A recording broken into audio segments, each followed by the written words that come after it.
This is Satechi's new Thunderbolt 5 Cube Dock. It's got a plethora of Thunderbolt 5 ports and an SSD enclosure that supports Heatsink SSDs. What's up? I'm Royce and welcome to my channel where I talk about all things film and tech. And today I'm talking about Satechi's new Thunderbolt 5 Cube Dock. This dock was announced at CES, which I'm at right now, and I was able to visit Satechi's suite where they had the dock on display, so I got to check it out and got the full breakdown of all of its features. And Satechi says this is designed for professionals who want and need those powerful connections for their work. It looks just like a Mac Mini with its aluminum cube design, and I mean, Satechi always comes correct with the looks anyway. It's 5 inches by 5 inches length and width-wise, and it's about 2 inches tall and weighs 588 grams or about 1.3 pounds. The design also has active cooling to keep all of your devices and SSDs to 30 to 50% cooler while they're running. Now, the stock being Thunderbolt 5 means you get that 80 gigabits a second bidirectional bandwidth and can be boosted all the way up to 120 gigabits per second. What that means in English is you can get between 5,000 to 6,700 megabytes a second of real-world data transfer speeds. You can connect up to 2 8K displays on a Mac and up to 3 on PCs. And you get up to 240 watts of power delivery for charging your devices. On the front of the dock, we have the power button, a headphone jack, a USB-C 10 gigabit port that has 30 watt power delivery for charging your devices, a USB-A 10 gigabit port, a regular and micro SD card slot that are both UHS 2, which means they support up to 312 megabytes a second for data transfer. On the back of the dock at the bottom, there are 4 Thunderbolt 5 ports. The first one is an upstream port that you can connect your host computer to, and it can simultaneously charge your device up to 140 watts. The other 3 Thunderbolt 5 ports are free to connect to your other devices, SSDs, and monitors. Each one can also deliver up to 15 watts of power. Now, moving up top, we have a USB-C and USB-A 10 gigabit port, a 2.5 gig Ethernet port, and a 180 watt DC port. And last but not least, if we flip it over to the bottom, we see it has an SSD enclosure as well. It supports 2230 all the way up to 2280 NVMe SSDs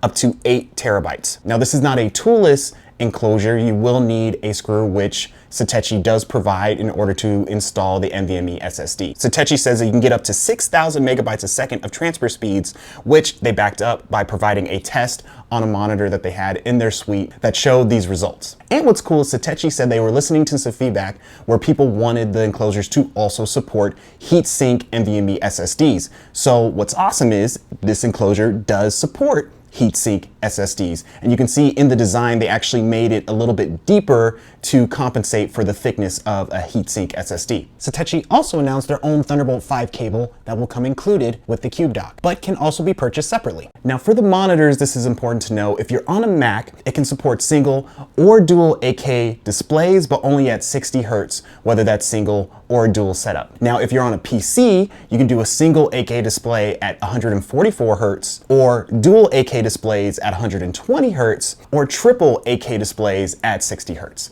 And unfortunately, a triple display setup is not supported on Macs. Now let's talk about price. The Cube Dock is currently available for pre-order for $399. Yeah, I know that is a lot of money, but if you search other Thunderbolt 5 docks, it aligns with all the other options.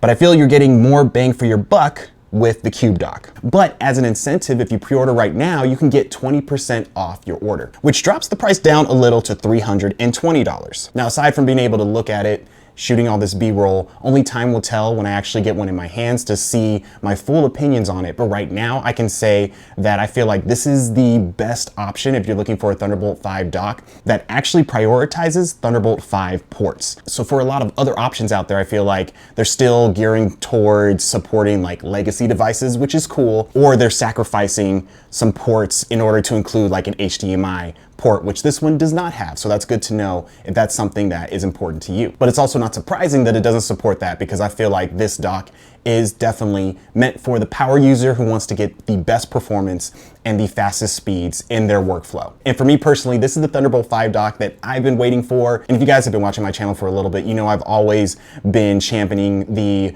docks and devices that are always pushing the limits with the best technology, the fastest speeds, right? I know we've seen a lot of docks even Satechi's included, where they were always capped at, the 10 gigabits a second speeds, or we're just now starting to see more Thunderbolt 4 docks, which is great. So to see them actually completely jump from their 10 gigabit all the way over to Thunderbolt 5, I feel like was a really cool move. And by doing that, you're really future-proofing your setup. So if you feel that Satechi's Thunderbolt 5 Cube dock and SSD enclosure can benefit your workflow, hit the link in my description to pre-order and take advantage of that 20% discount while it's happening here at CES. And that's it for this video. Thank you so much for watching. If you found the video helpful, please like and subscribe to the channel to see more videos like this. And let me know what you guys think down in the comments of Satechi's Thunderbolt 5 Cube dock. And until next time, I'll catch y'all later.